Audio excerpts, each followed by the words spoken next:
Hello. My name is Laura Rathbone, and I'm a specialist physiotherapist. And I work in the field of persistent pain, which means I tend to work with people who are experiencing um, ongoing pain, which is very difficult for us to make sense of through the biomedical model, alongside usually quite significant psychological distress or mental health complaints. So I'm really excited to be able to do this workshop and interested to see where it goes. I'm recording this at home. So essentially I'm speaking to nobody right now, which is quite a strange experience. So do forgive me for that. But I wanted to share with you my understanding of acceptance and commitment therapy and how we can best use this to support the people that we work with. So yeah, that's why we've called this Act in the World, because we are humans and people existing within a much bigger environment than just the clinical room or the particular moment of pain. And as this is only an hour, or I think just over an hour, we'll see how we do with time. It's really just the dipping of the toe. It's the tip of the somewhat overused metaphor of the iceberg. But hopefully this gives you a little bit of interest and excitement into exploring more about this psychological construct and way of viewing the world. So yeah, I suppose a little bit about me. I studied my undergraduate at a very small university in the northwest of England in a place called Preston, and we were a problem-based learning degree, so I learned an awful lot about questioning and getting comfortable with questioning the status quo and why we do things. I did my master's. Oh, hello, Florence. This is our little Florence. I did my master's at King's College, where I had the enormous pleasure and honour of being able to study pain under the now Professor Mick Thacker. And before I became a physiotherapist, I trained to be a journalist at the University of Liverpool John Moores in Liverpool. So I did that before I became a physio. So I've always really been interested in communication and how people talk and how people function within their world. At the moment, I am hosting a podcast called Philosophers Chatting with Clinicians. What we're doing there is we are bringing together a clinician and a philosopher to try to bridge the gap between the two approaches to human experience. And I also co-host Le Pub Scientifique with my colleague Bart van Buchem here in Amsterdam, and of course that's part of the much bigger Le Pub Scientifique group with Tim Beams and Steph Polton in London. So a little bit about me. Oh.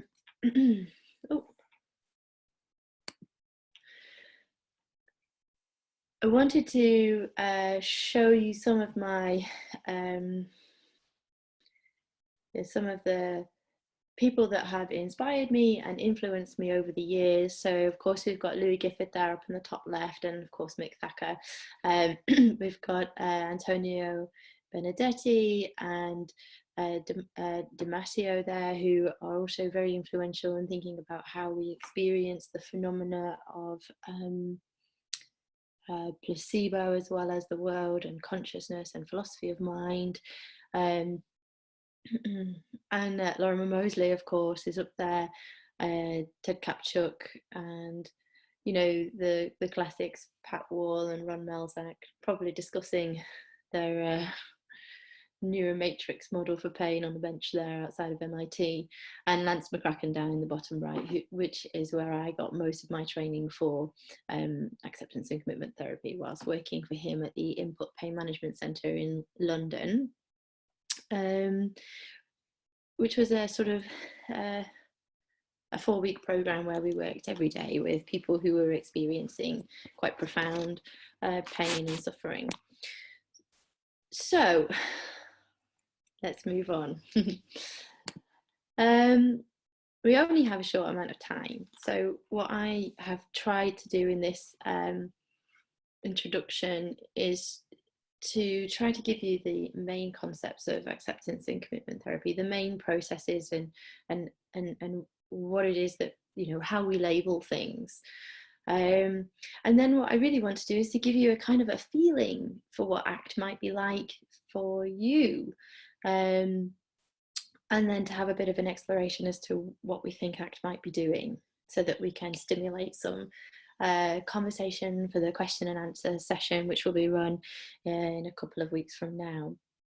So what I think might be quite helpful to have is a piece of paper or post-it note, something that you can write on, and a pen, so something that you can write with.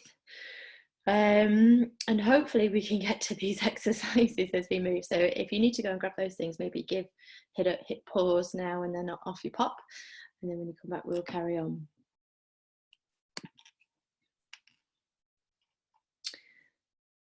Okay, so why should we as physiotherapists have psychology skills? Well, the reality of the problem is that pain is not just a physical experience. And if we look at the global burden of disease, whilst low back pain is up there as one of the main complaints for people within society, we're also almost always dealing with feelings of depression and anxiety alongside it, as well as clinically diagnosable depression and anxiety, which are two different things. There's a huge crossover in our patient group, and I think we're doing our patients a disservice if we are suggesting to people that they need to fix their depression before they can work on their pain, or they need to fix their anxiety before they can work on their pain. Essentially, we need to get better and more comfortable at working with people who are also experiencing high levels of emotional and psychological distress, like depression and anxiety. That doesn't mean that we are the clinicians that will treat that, but it means that we have to be more equipped at managing the symptoms of these conditions, these problems, as they arise in our clinical encounters. And so I think it's also ethical for us to be able to confidently and comfortably use some psychological strategies to help the people that we work with who are in pain.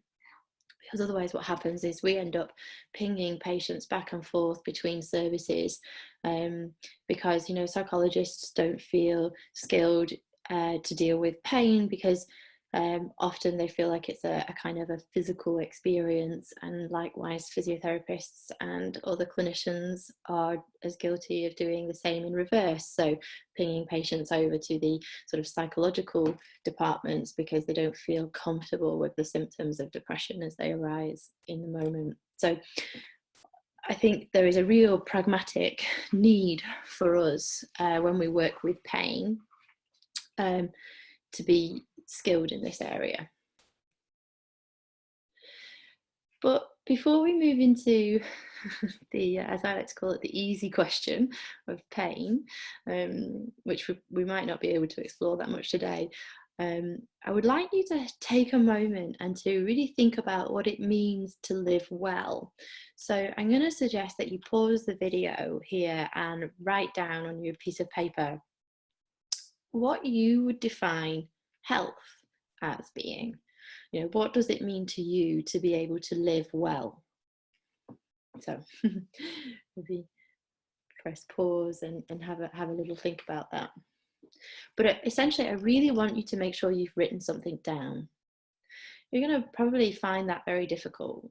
And there's going to be a strong urge to not do that, especially because this is a recorded webinar. So it's possible for you not to do this. But to go along with the spirit of this, I really want to encourage you to write something down. Okay, so we have some definitions of health. Probably the most some of the more classic ones, or the one that certainly has been hanging around for a long time, is this idea that it's an absence of disease. It's incredibly vague, means very little. But there's a lot of assumptions built into this old definition of health. First of all, that there is a state of being that is absence from disease, which means that potentially there is a perfect way of being. And that really has come about over a really complex and rich evolution of healthcare, I think. And we can probably bring that all the way back to good old Descartes. Poor Descartes gets pulled out. This young lad's been burnt by this fire every pain lecture. But essentially what happened here is Descartes pulled the sort of the soul down and like out from the body and put it into a separate being, almost put it up into heaven. So before that, the church owned the soul, and the soul was within the body, which meant that it wasn't possible for us to do any anatomical or physiological investigation of bodies, because we weren't it was sinful to damage the soul of the human. So Descartes, essentially what he was able to do was to separate that and to say that the church can still own the soul, but the body that is the kind of puppet of the soul is the non-thinking, the non-conscious aspect of what it is to be human. And what happened was health became very concerned with this physical, measurable, tangible idea of what the body was. And that led us down the garden path of thinking that there is a kind of a desirable anatomy, a desirable way of being, a physical being within the world, and any sort of deviation away from that was both measurable but also pathological, or the potential for pathology lay within that deviation. And so to be healthy for a very long time meant to be kind of perfect, meant to be kind of there is this sort of this fantasy based human that is elevated, that we're all aspiring to be, because we're trying to be this healthy, happy person within our world. And that can be seen as a sort of historical journey from pain being delivered to us as a punishment by the church, by God, to pain being something that we experienced as a result of ill health, this deviation from perfection, which meant that we became very, very concerned with correcting that deviation, so making that more perfect in order to have this absence of disease. And I think we can hear that story quite loudly in the biomedical model, and definitely in the way that we are trained at undergraduate as physiotherapists, I think. But we are moving on, and things have started to change. And in 2011, the definition of health was updated again to be the ability to adapt and to self-manage in the face of social, physical, and emotional challenges. It's just a lovely definition. And no longer is it about trying to obtain this sort of disease-free, symptom-free life, but it's about recognizing that maybe there is no perfect, and maybe it's about how we function within our world that defines how healthy we are. And that's certainly some of the feedback that we get from people who are living with long-term conditions, that it's the long-term condition, although it is incredibly challenging and difficult to live with, it's made so much harder to live with because there are so many other aspects of their role within society that they also have to lose, or they are they're being, yeah, they're losing as a result of the setup of our social structure and economic structure. So these are really interesting developments in how we understand people and how we understand health. So where does ACT come into this? Well, I suppose it fits very nicely with this idea, this more modern idea of health, because what we're trying to do is we're trying to alleviate the suffering and the struggle that comes with a particular problem, like pain, depression, anxiety, addiction, whilst also providing that very, very practical and applicable framework for behaviour change that we've been sort of evolving and developing through the first wave CBT approaches. But bringing them more in line with a person's values.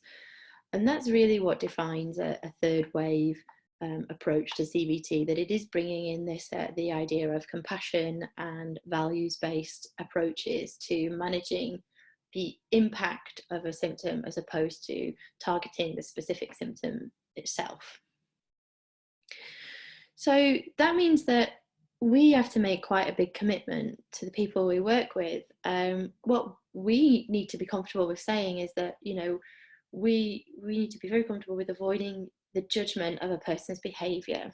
So and also encouraging a person to avoid judging their own behaviour. It's moving away from this idea of right and wrong. You know, ill health is not just a deviation from perfection. So, you know, there is no right way and therefore there is no wrong way. There is only what works for you as a human being, what works for you as a person. And we have to use the person's own recognition of what that is. So what is helpful or unhelpful behaviour? What is working for you? And then allow them to make a choice to live by either. And that's really the hard bit for many of us clinicians, because we have a very strong righting reflex, this idea that we can see the unhelpful patterns of behaviour because we're observers and afforded that kind of luxury. And then we somehow want to correct it in the other person.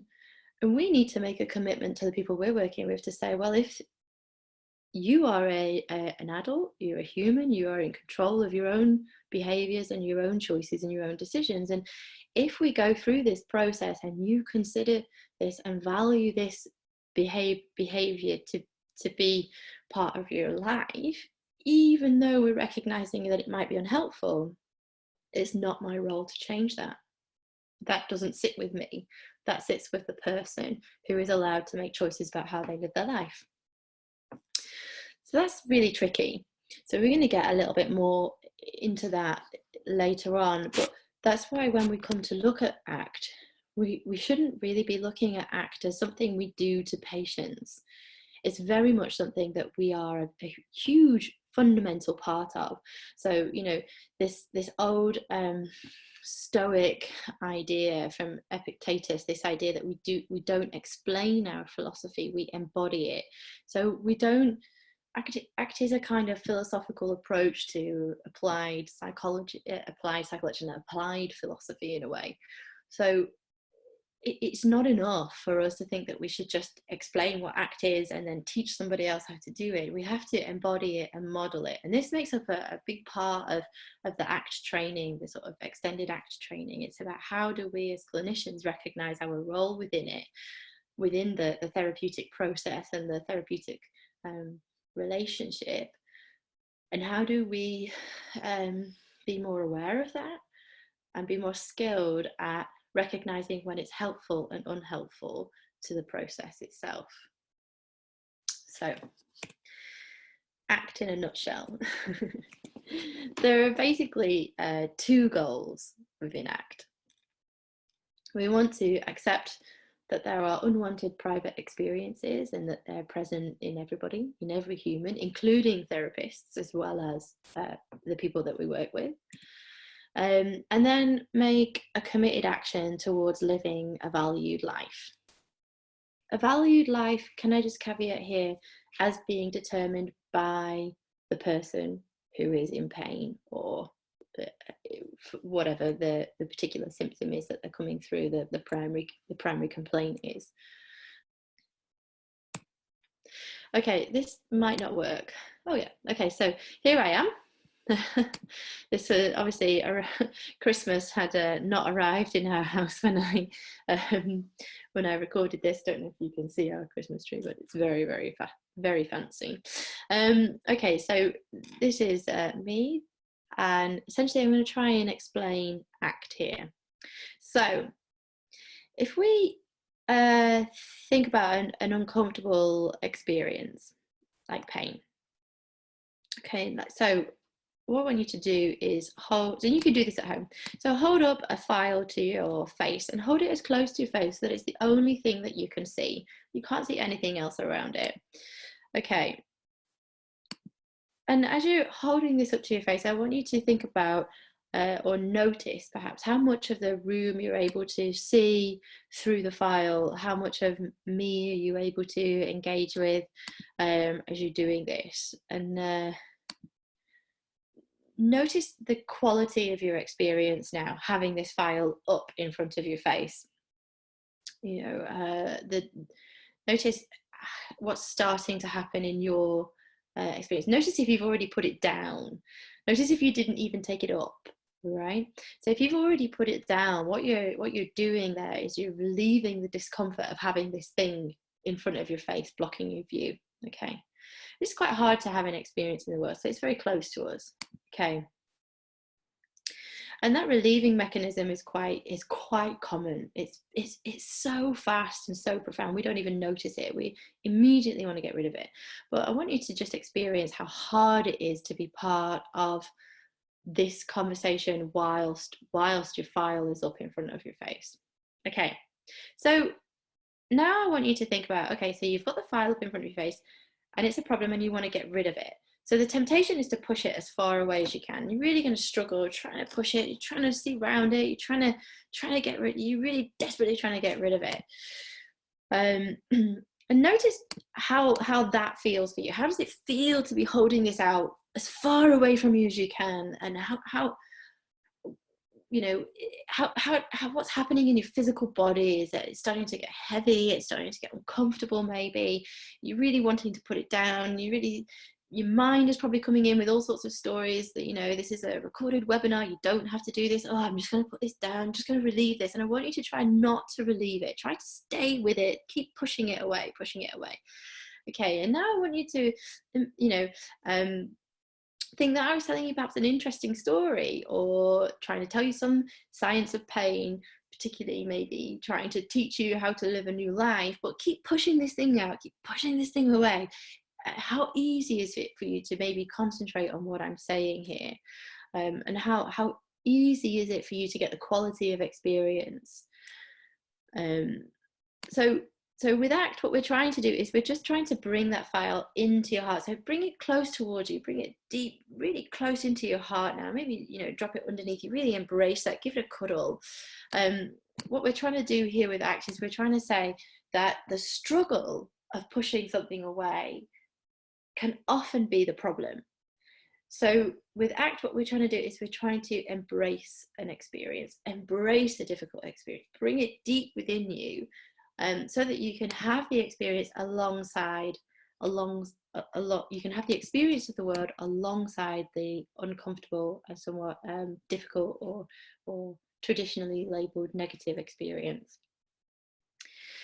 So that's a tricky thing, isn't it? That's a tricky thing to try and explore. Because what we're not trying to say here is resign to the fact that you have this thing, this pain, or whatever is the primary symptom. What we're trying to say is, let's accept that this is just where we are. So rather than trying to push it away, which is a version of non-acceptance, we're going to accept that here, this experience is part of the way we are within the world right now. And maybe through a kind of allowing approach, we're also able to free up space within our sort of lived being to allow us to experience other parts of the world, which may bring us more joy, or may bring us more excitement, or I don't know, imagination, creativity. and rather than getting caught up in the struggle of trying to avoid an experience or not have an experience. So the official definition, much more eloquently put than perhaps my old ramblings. So the goal of ACT is to increase psychological flexibility. That's a term that we still don't fully understand, which is the ability to contact the present moment and the psychological reactions that it produces as a fully conscious human being based on the situation to persist with or change behaviour for valued ends. So it's a complicated definition. Probably one of the biggest turn-offs from ACT is that it's just full of jargon. And that's because it's based very, very, very closely on pragmatism and contextualism, these sort of applied philosophical models to being and living within the world. Okay, but there is the hexaflex. So this is a sort of infographic that's trying to visually model what are the processes and targeted principles within acceptance and commitment therapy. So right in the middle is psychological flexibility, and all lines are pointing inwards and across. It's like a kind of complex matrix of processes that's trying not to be linear, because this is not a linear process. It's an emerging process. It's an emerging transition that's happening within the human across many aspects of their cognitive and behavioral self. So we're always trying to improve a person's flexibility within a kind of an experience, a lived experience. So we'll go into that a bit more as we come through it. So let's start at the top. So contact with the present moment. This is the conscious awareness of your experience in the present moment and enables you to perceive accurately what is happening. I think there's a huge assumption in there about what is an accurate perception, but there's always problems with the models. It gives you important information about whether to change or persist in behavior. And this is it, in a way, so this is really fundamental to ACT, that behavior is, if we can create some space between the thoughts and the emotions and the perceptions and the desires and the compulsions and the invasive compulsive behaviors, then maybe we can create space to sort of make a choice as to how we react, what is the behavior. And this is this idea of being able to catch yourself. So you're catching when you're fused to a particular thought or emotion that has coupled a behavior to it. So you're just going to catch the behavior before it actually happens, and therefore allowing you to engage fully in what you are doing, as opposed to what you have done or what you are worried might happen, might want to do. Okay, acceptance. So within the process of acceptance, we're trying to encourage this kind of active contact with the sort of psychological experiences, this sort of direct and open contact without having to push it away. And this is where we're coming back to this idea of embracing what is within our present moment without trying to change it. So it's a diffused, open, undefended contact with the present moment as a fully conscious human being. Of course, it's a sort of an act in, we're wanting to do something that is possible and not possible to various states, depending upon the situation and depending upon where you are as a person. But it's the idea of noticing that these things are all there and we're not necessarily trying to push them away.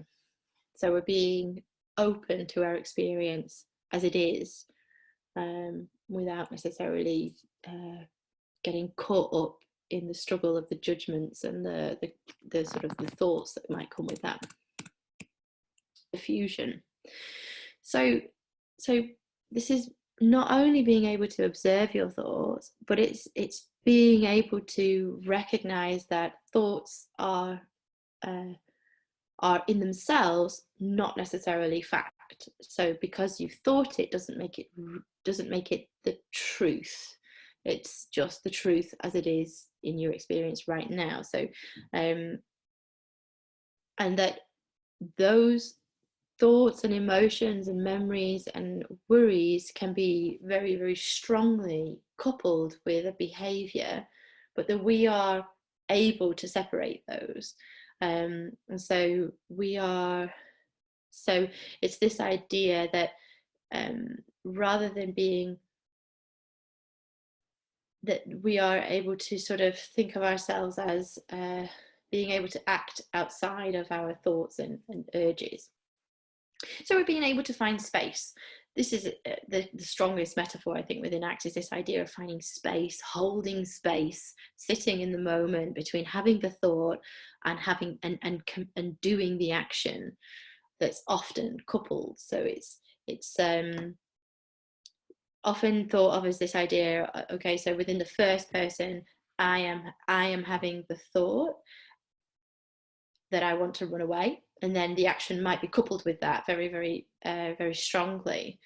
And then it might be that we take a step away and we're like, oh, I am noticing that I am having the thought that I want to run away. And even in that step of diffusion, there is a kind of separation from it. And then maybe that allows us to say, oh, well, if I'm having the thought that I want to run away, maybe I can also have the exploration of, do I really want to run away? Is that something that I value? And that's where we come into the next processes. So values, this is about life direction. What is it that we want to life? What is the choice that we make about our life, the life we choose?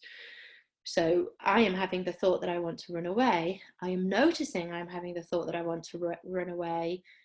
And now I am having an exploration as to whether is that behavior helpful for me in maintaining my value or living a life within my value, which might be to be more socially connected. So let's say you're experiencing social anxiety and it's Christmas, you want to spend Christmas with your family, but there's going to be a lot of people there, and being in a small room with many people might be very difficult for you, but it might also have a very strong value for you. So not doing that brings you into conflict with your values, but doing it puts you into a situation where you're experiencing quite strong, overwhelming discomfort. So we would say, as the person is, so if the person has decided to take a step towards the action and they're going to go, they would be using mindfulness and present contact with the present moment to accept the fact that there are uncomfortable experiences within that, and that there may be a strong urge to run away from that, and then using diffusion to make a choice to stay with their value, if that makes sense. So they're going to use the diffusion to say, I'm having the thought to run away, but I am choosing to stay with my goal. And I'm going to use present contact awareness and acceptance in order to stay here for a given time, or until the point where they feel they don't want to, or they may stay there for as long as they're enjoying it. And they may be able to find that there is also joy. So they may use contact moment in order to find, yes, okay, there is this strong discomfort of being here, which may be in the form of shortness of breath. It may be that they feel the noise is very loud, or that they can't concentrate on what people are saying, but there may also be the joy of living in line with their values. And what we're trying to do is to help the person commit to that particular value and to bring out that particular present moment experience, to attend to that present moment experience of joy that is coupled with that value, as opposed to getting caught up in the struggle that comes with the present moment experience of discomfort that is coupled with the behavior of avoidance or moving away or leaving. And that's how we would use values. So you need to really know what someone's values are before you start thinking about creating therapeutic programs or goals or therapeutic behavioral experiments. So using real-time experiments to explore these things. And the only way you're ever going to really know what the person's values are to ask them. So a huge part of your assessment process needs to be getting to know the person in front of you, what makes them tick, what are their passions before they had pain, perhaps. What was their life like, or if that was a very long time ago, or if they have never in their living memory not had pain, which is, it can often be the case. We have to try to find the way of developing an idea as to what might they want to do, and it becomes very difficult then. But this is where the committed action comes in. So we find the strong value and then we make that commitment, and it is a chosen behavior in the service of value. So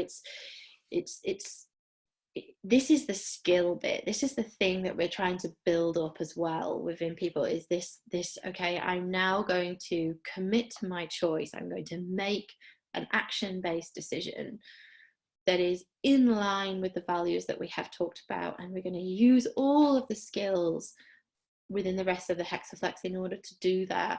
And by doing that, we're building a version of psychological flexibility. It's this idea of being able to move with discomfort and uncomfortable situations, but to stay grounded with your value-based goal or action. So this is it's a highly complex model for behavior change. What we often see is that people often use one particular side of the Hexaflex, which would be the sort of mindfulness and acceptance aspect. So it's as opposed to really getting stuck in the values and the committed action part of the Hexaflex. And I think that's partly because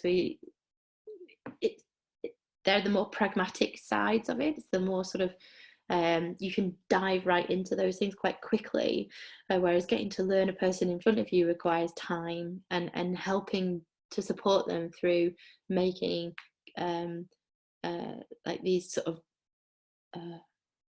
behavior choices in the service of their values that can sometimes take time. And maybe that's a problem within our healthcare model, that we don't feel like we have the time to do that. But finally, number 6, self as a context. Without a doubt, this is the hardest bit to try and explain, but it's probably the juiciest bit. This is the bit where we're really thinking about the truth of the person. We're really trying to get them to recognize that the way they move around their life is based upon their experiences and their choices, and that they are able to take an observing position within that when that is helpful and when that's not helpful. So it is possible for us to come up into this observing position where we're like, okay, so I'm frightened of spiders. I have a phobia of spiders, but spiders are very important to me. I'm not sure why I would say that, but maybe we do.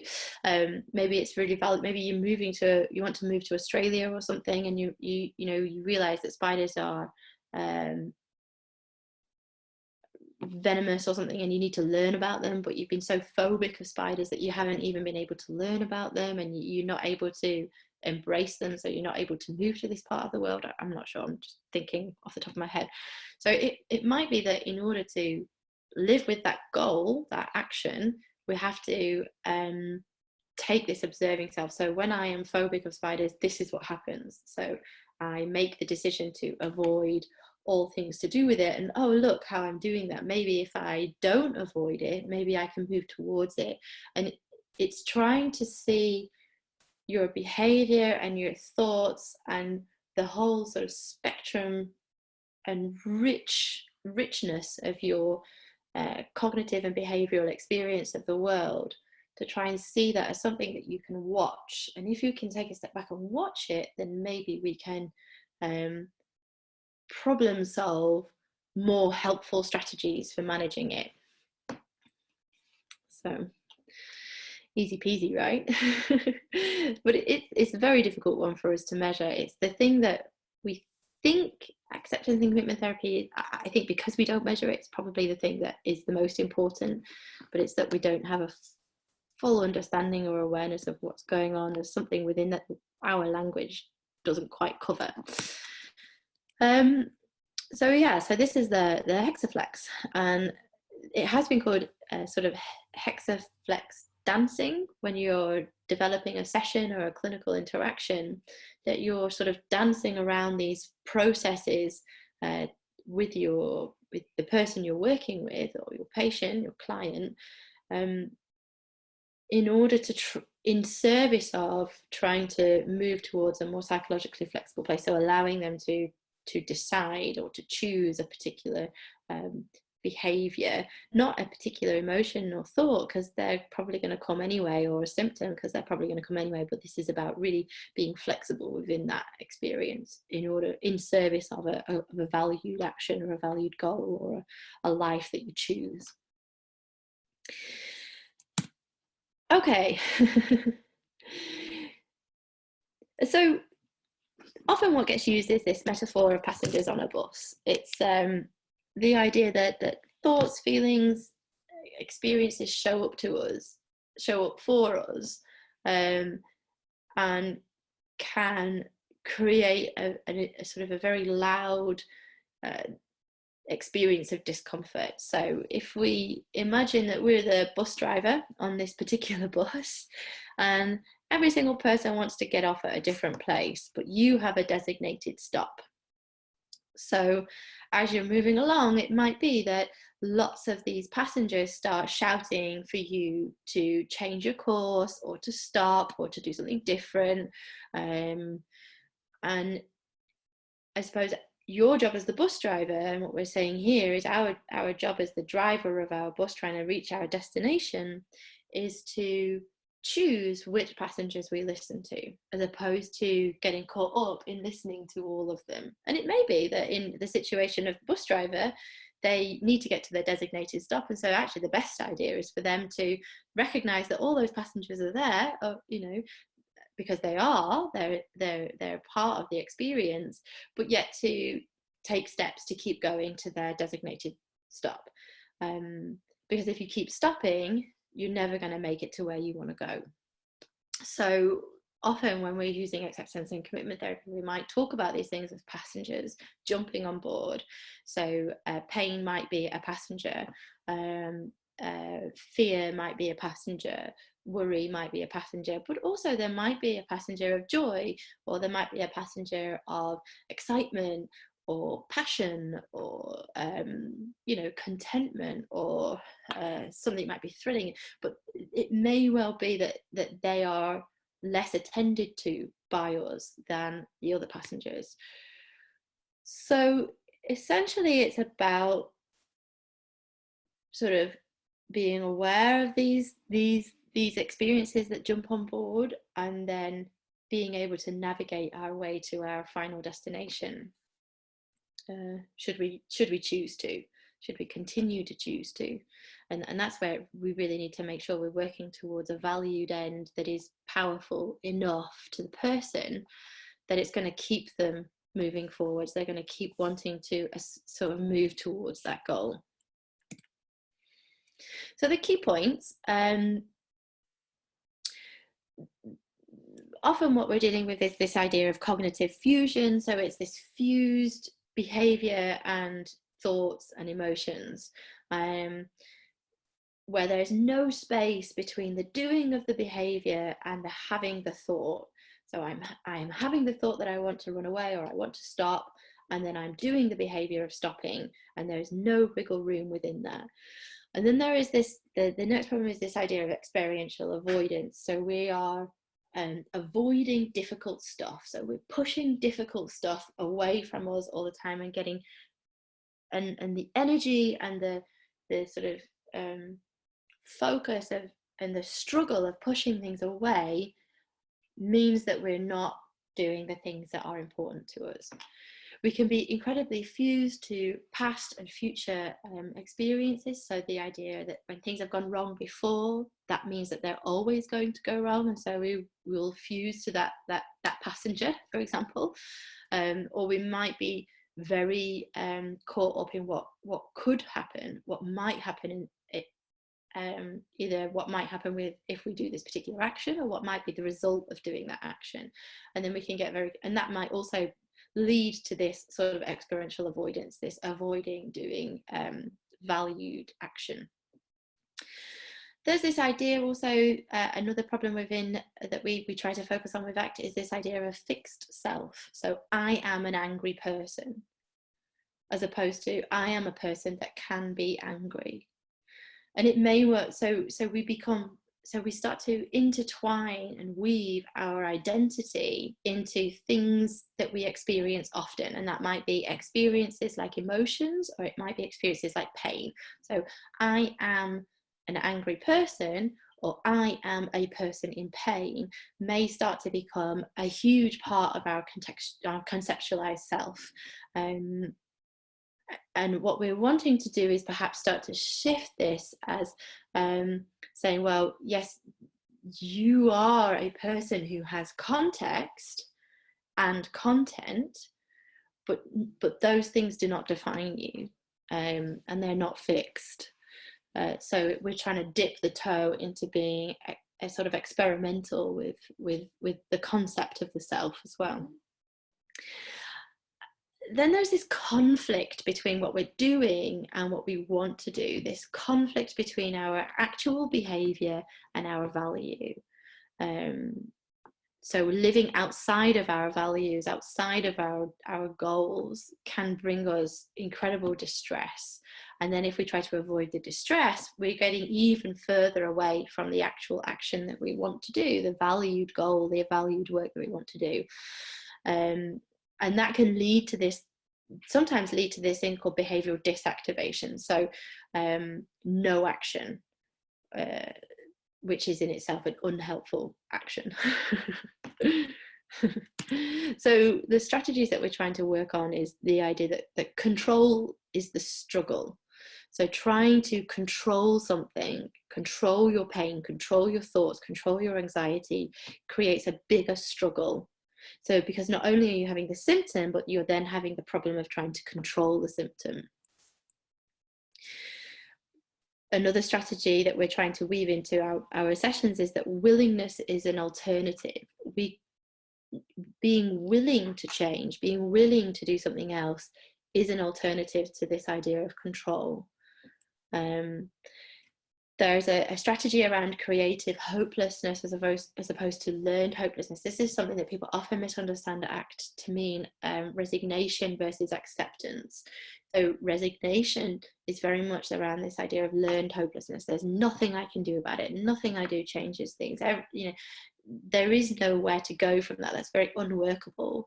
What we're trying to create is and foster is an environment of sometimes creative hopelessness, as difficult as that might sound to us as clinicians. This idea that, okay, but right now we don't necessarily have an ability to change the symptom, but what can we do within this present moment that may bring us closer to something that we value, something that you value? What might you be able to do right now, even if it's 1% of the 100% goal? What can we do right now? And that might mean that we have to be quite creative to our therapeutic environment. So the room that we do things in, the sort of equipment that is available. And it may well lead the person to be quite creative about their strategy and solution to that question.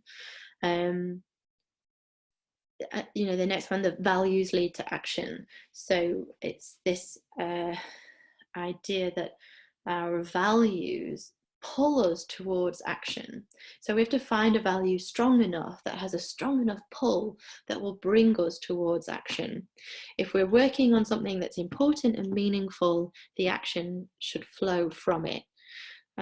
Although it will come with discomfort and difficulty and struggle, the action will come from the value. So if you haven't got your value right, if you're working towards a goal that the patient simply doesn't value, you will struggle every step of the way, because the symptom and the discomfort will outweigh the potential benefit of the value.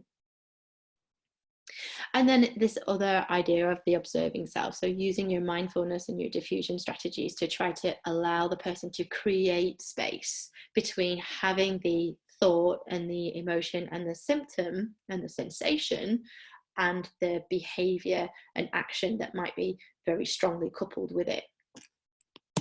So these are the things we're trying to work into it. One of the things that we often do is a technique called anchoring. So I'm going to invite you to do an anchoring experience. So if you're sitting comfortably, I'm going to invite you now to close your eyes and take a moment to notice your breath.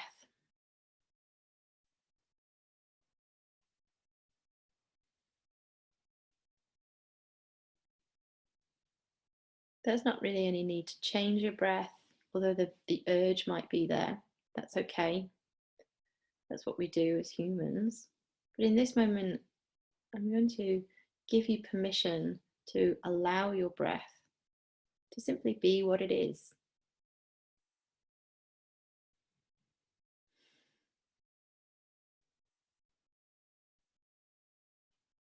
It's okay to notice if that's short or deep, fast or slow, but neither of those things are wrong. None of those things need to be changed. It's okay for your breath to just be what it is.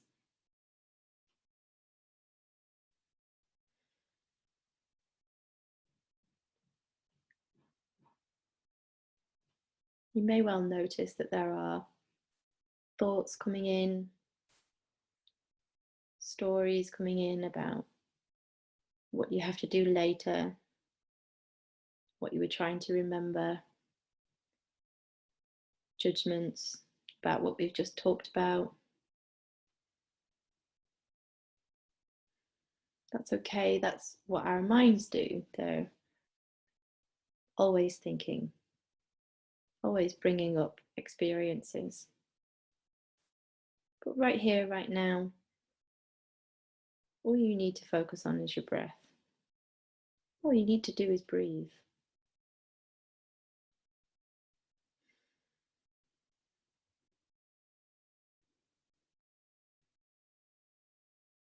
It's okay to notice that those thoughts are coming in, but I would invite you to bring yourself back to the experience of your breath, allowing those thoughts to carry on without you needing to spend too much attention on them.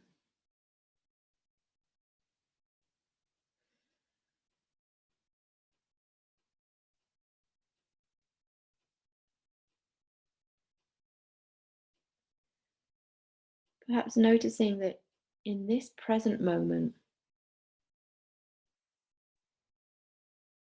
the only thing that is really pressing is the need to breathe.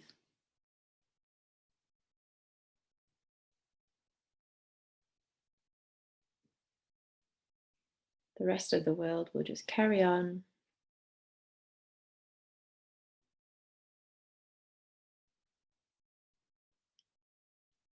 All we're doing here is breathing and sitting.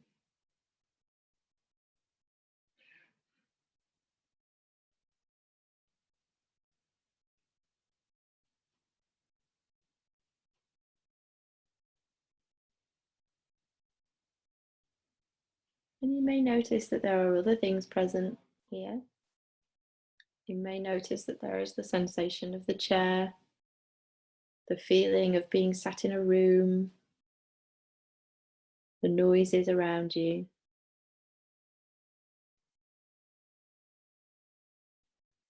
It's okay, those things can be here and we can notice them. But all the time, bringing our attention to our breath.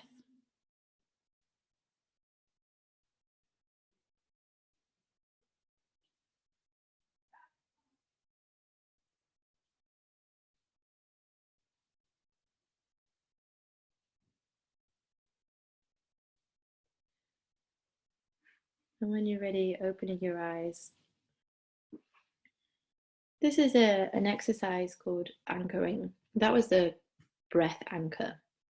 But we can anchor to anything. It could be a sound or a particular sensation or feeling or position. Some people like to use the feeling of their feet on the floor and to try to explore what that feels like for them. But it's often described as a bit like a ship in the sea. So if you imagine you've a very stormy seas and your boats are out in the port, and all we're doing is dropping an anchor. We're not trying to change the storm. We're not trying to take away the uncomfortable experiences of the moment. We're just dropping anchor so that we can be with those experiences, but be safe within them, or have a feeling of safety within them. So that's one metaphor. Being in Holland, it rains a lot. So I prefer the idea of it being a bit of a crap bus shelter. So it's a bit of a rubbish bus shelter in torrential rain, although I think this picture might actually be from England. We're not necessarily taking the rain away. We're not even really warmer, but perhaps in that moment, we're able to find some kind of a way, some experience, some helpful experience that allows us to stay there without too much struggle. It allows us to drop the struggle. That's what we're trying to do with an anchoring. Just a moment where we can recognize that there's a lot happening here right now, and that we need to create a bit of space. We need to anchor down, find a place of safety, find a way of being here in the moment, so that we can start to create the space for the observing self, for the present contact, for the diffusion to take place, so that we can make these committed actions, these choices towards our values. So when we're working with people who are bringing up lots of experience of distress, it can be really useful to keep using this anchoring skill. Okay, let's say we're doing a particular experience, like one of the goals is to be able to walk up and down the stairs because they want to be able to get on a metro which doesn't have a staircase, but it doesn't have an elevator perhaps, and in some parts of London that's definitely true. So and in other parts of the world it's perhaps more true than it is in the more developed parts of the Western world. So if we're working on staircase, then it might be that you get to the bottom of the stairs and all of a sudden the person is starting to be very overwhelmed and already starting to experience avoidance. So they're already wanting to get away from this. Before we even get there, we might just be exposing them to the concept of a staircase with this anchoring technique so that they can create space within, between the sort of the thought of a staircase and the behavior of avoidance. So we're trying to create this breathing space in a way in between those two things. So we're trying to find a rubbish bus shelter in the torrential negative experience or uncomfortable experience of avoidance that leads to avoidance.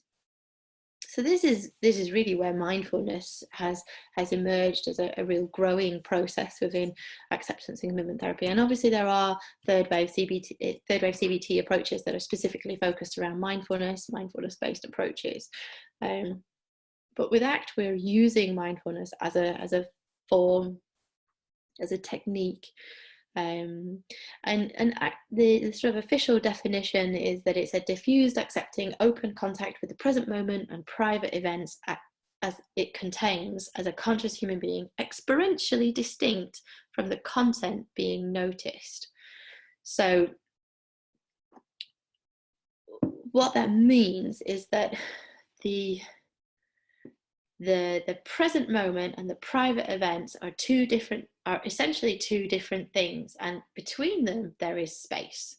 So we've got the present moment of being at the base of a staircase and wanting to work on something that has perhaps had and wanting to work on the staircase. So there's the stimulus of the staircase, the actual object, the shape of it, the color of it, the size of it, the room that surrounds it. There's the present event, the present moment, that also contains these private events, private conscious events, like memories and the affective side of our private consciousness, like emotions, thoughts, perhaps that every time it's gone wrong in the past, or worrying about what this might mean if you go up the stairs for your pain in the future, which might be in the next few minutes. So all those things are present. Okay, so if you've got your sweet or your cookie, I've got in Holland at the moment it's Sinterklaas, so I'm eating a pepernoten covered in dark chocolate. So I want you to just take it and put it in your hand. Okay, and just first of all notice what urge comes around it. So what is the overriding experience you're having? Perhaps take a look at it. So thinking about what it looks like. What's the present moment sort of stimulus? What is it to have this sweet or piece of orange or chocolate in your hand? And what shape is it? What colour is it? Just noticing all the bits about it, perhaps in a way that you've never noticed it before. Roll it around in your hand, really feel the texture of it. Look at it, if you've got a piece of orange, what are those strange veiny bits on it, or if it's a piece of chocolate, or perhaps have a smell of it. See if you can smell it. What does that smell like? Noticing if there are any thoughts or urges that come with it. A thought might be, oh, that smells delicious. So you're having the sensation of smell coupled very closely with the perception of what that smell means, the meaning behind that smell. Okay. And coupled with that might be a strong urge to eat it, or maybe not, now that you've got to know it a bit more. What's the overwhelming action that is afforded to you? What is given to you by the stimulus, the action given to you by the stimulus? And rolling it around, smelling it, keep going with it. Okay. And now, of course, you can eat it if you want to or not, but I want you to notice all the things that came up with there. So within that moment of just holding this sweet, we were able to get a real experience that there is there's a stimulus, and then there is the sensation of seeing it, touching it, feeling it, smelling it. And then there is, coupled with that, there is the perceptual aspect of it, which comes with the desire to eat it, the extent to how we attend to it. So whilst we're attending to this sweet, were you also really noticing my voice? Were you noticing the chair you were sitting on? Were you noticing the world around you? Or had you become very attentive of this particular focus point?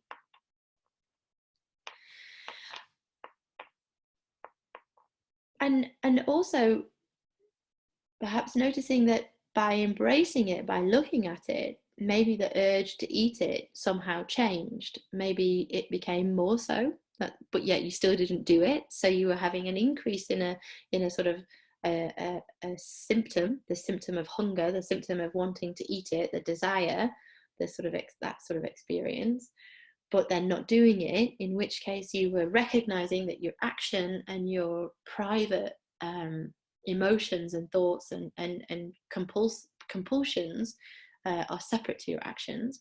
Or what might have happened, which is in some cases what happens, is people then don't want to eat it. So actually the initial urge to eat it became more dampened as you experienced it and as you explored it. So embracing the full sort of spectrum of what it is to hold a sweet can sometimes change the urge and the compulsive behavior around it. And I think this is really what we're trying to work on when we're thinking about act and behavior. So that strong compulsion to avoid something can sometimes be dampened as we go more into the thing we're trying to avoid, but it can also sometimes be it can get bigger, but then we would use the skills around committed action and staying with our values in order to be with that discomfort. So that leads us to the important question, how is mindfulness like a tin of baked beans? Well, the idea here is that if you imagine you have a cupboard full of tins and none of them are labelled, you're having this lots of experiences that you need to get involved in, you need to open up and have a look at in order to be able to say what they are. But if we are able to label things, so we label, okay, oh look, there's the experience of holding a sweet. Oh, I'm holding a sweet, therefore it's round, it's sticky. We can label that. That is a physical sensation. Okay, and then we might get the experience of wanting to eat it. Oh, there's the desire to eat. Oh, look, I don't need to get into that tin of what it is to be desired. I don't need to struggle with that desire. I can just label it. There's the desire to eat it. There is the smell of the chocolate. There is the memory of every Christmas I've eaten these particular sweets. And the feeling that comes with that memory, the emotion that comes with that memory. We can start labeling them as opposed to getting involved in them. So with mindfulness, what we're trying to do is to build the skill of labeling the private events that are happening as part of a present moment. And in that way, trying to create space between the private event and the unhelpful action that might be coupled with it. So that's basically, that was ACT. So now you know what you're doing. We start thinking about why we're doing it. Although I do know that we've run over significantly, so Jared and Mark might be editing this down. I'm not sure what will happen. So ACT is difficult because there is limited evidence to suggest that it is better than any other particular psychological approach to the management of pain. Particularly, what we see is that there is emerging evidence that it fares better at improving some of our targeted outcomes, so the things that we measure, like pain acceptance, and some of the non-targeted outcomes like depression. So it might be that using ACT is helping some of these other aspects of the pain experience that are coming alongside it, but we don't seem to be making the kind of changes that sustainable change anyway that we would like to within ACT. So after 4 weeks, after 6 months, we see some change in the reporting of pain, but often we're starting to see those reports returning to the original levels. Yeah, but what we're hoping is that we're working within the lived experience of having pain as opposed to the pain itself. So perhaps there is some indication coming through that ACT has a slightly better adherence. So people seem to be able to adhere to the concepts and the processes of ACT for longer than others. But again, I would be really, really wary of making any black and white claims at this stage. ACT is quite new. Our evidence is quite new, certainly not as big as the CBT evidence base. But what we're not seeing is that it's worse. So we're not seeing worse outcomes. So there's no ethical, at this stage, I think there isn't a sort of thing to say that we shouldn't be using ACT, which I think is a good step for us. But really, when we're working with ACT, we're really, especially for pain, we're really trying to explore and separate this idea of sensation, perception, and experience. So if we're thinking about pain as a sensation or a symptom as a sensation, so let's say we're really struggling with the original idea that this Kantian idea that sensations are measurable, and not only are they measurable, but the magnitude of the stimuli has a relationship to the magnitude of the sensation. So with pain specifically, we have really good evidence that the magnitude of the stimuli does not necessarily have this causative relationship to pain, to the pain that is experienced by the person. So there is a kind of stimulus, there is a sensation of pain, there's a stimulus leading to a biological cascade within the sensory system that leads to this sensory transduction, which may or may not be associated with a greater experience from the sort of perceptual and affective aspects that can create this label of pain. So pain is a phenomenon, it's a felt phenomenon within the human body, that it has both a sensory aspect but also is dynamically coupled and woven with this sort of embodied and emerging experience of the human. So what we're getting with this sensation is we are getting this specific activation of the sensory pathways, and the rest, as they say, is history. But really it is, because we're starting to move into the concept of perception. So yes, our sensory systems are experiencing things like a staircase. So we might have the stimulus might be of a staircase, but the perception and the inferring and enacting our felt and lived body within the world can be very powerful. So essentially, perception is the kind of the added stuff that complex biological systems do, because this is about sense making. And when I was writing this, I was like, oh, sense making, that's a really interesting term, something I haven't thought about much before as a why do we use that terminology. But it's, if we're taking essentially here the activation of a sensory pathway, which may be visual, or it may be touch based, could be light touch, heavy touch, could be nociceptive, could be thermal, could be chemical. These sensory activation, sensational activations, and then we're turning them into a lived experience. We're literally making the sense of them. So the sensation itself, these transductions within our sensory pathways, have no real meaning at all. They're just biological principles that happen, but they happen within the embedded human, within the embodied human. And it's the human that has the experience that comes with it, this phenomenological experience that comes with the activation of our sense organs. So it's the perceptions and the thoughts and the memories that are coupled with the activation of our lived body, our sensing body, that is involved in the magnitude of what we're doing. And so Kant has sort of said that stimuli is the appearance of a possible experience. The stimulus and the sense organs are allowing the experience the possibility of coming forward in the human, but it's the human that brings it forward. And so the problem with pain is when a particular experience, particularly when it comes to persistent or recurring experiences of pain, might arise when the possibility for the experience of pain becomes coupled with stimuli that wouldn't typically evoke a sensation of pain. So this is perhaps where we need to start moving our understanding and incorporating our understanding and exploration of embodied cognition, or what I think the last talk was with Peter Stilwell on his sort of 4E cognition modelling.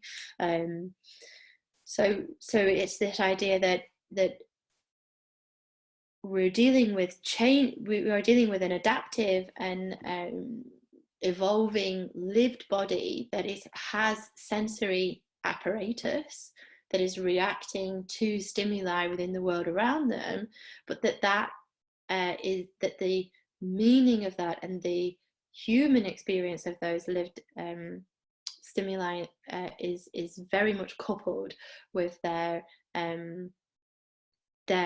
life as a person on this earth, and the things that they've been through and the experiences that they've had. So why might ACT be helpful here? Because we're trying to alleviate the suffering and struggle that comes with a particular problem like pain, as opposed to trying to change the pain. So although we're hoping that might happen with time.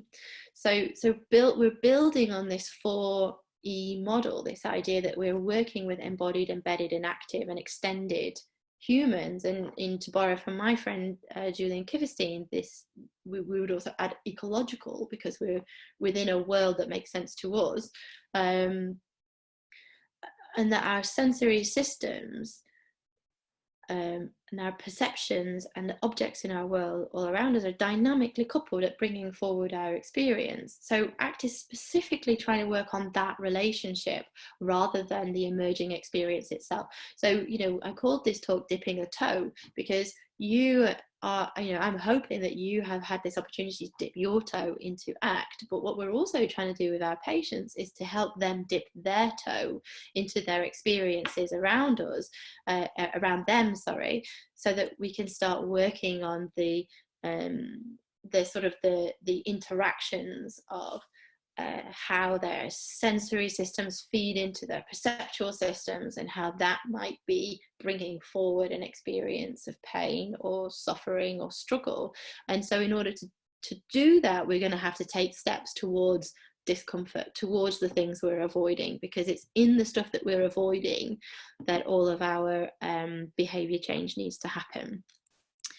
So to come back to a classic, you know, we really need to move back away from this idea of the sort of biopsychosocial model being this sort of these three elements that we're trying to work with, this sort of biological bit, psychological bit, and social bit, because what we're seeing now as physiotherapists is that we need to have skill sets that transcend those boundaries. It's not enough for us to move a person around this model.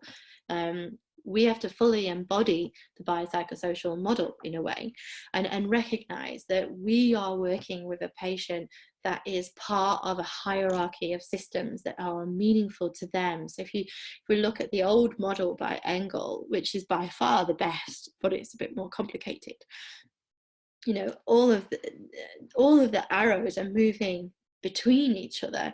You know, we've got a person in the middle of it, but we've also got the sort of the person that they're having the interaction with, so the clinician, but then you've also got the family, their community, their culture, their subculture, the society. These are all feeding into that person's experience and behavior. But beneath that, you also have all of the biological cascades and mechanisms that are also working in order to underpin their experiences and the way they behave and are within the world. So ACT, we're not trying to tackle the problem or the symptom. So when we're using ACT for pain, we're not trying to find mechanisms to reduce the pain. We're not using mindfulness to reduce the pain.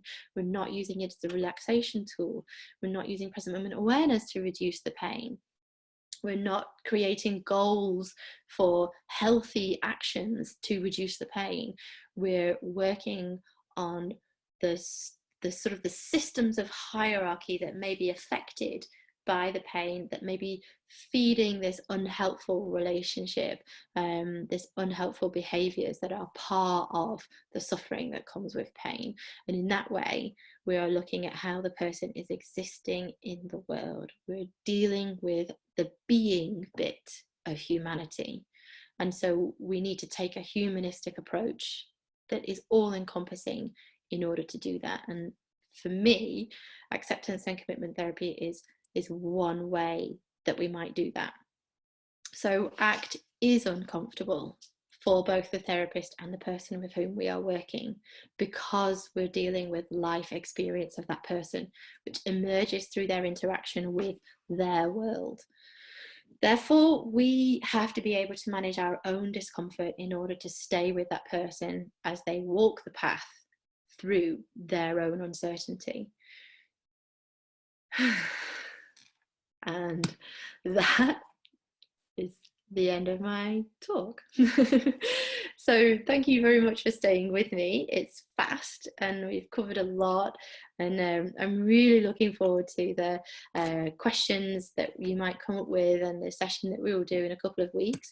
If in the meantime you want to get in touch with me, or you feel like you have a comment that you just can't keep to yourself, like you want to explore something, please do connect with me on Facebook or Twitter, LinkedIn, and you know, if you just want to send me an email, that's also fine. But I just want to say a huge thank you. This is a long bit of work, and I know it can feel heavy. Yeah, so good luck, and I hope that you enjoyed it. Bye. Oh, and Merry Christmas. Bye.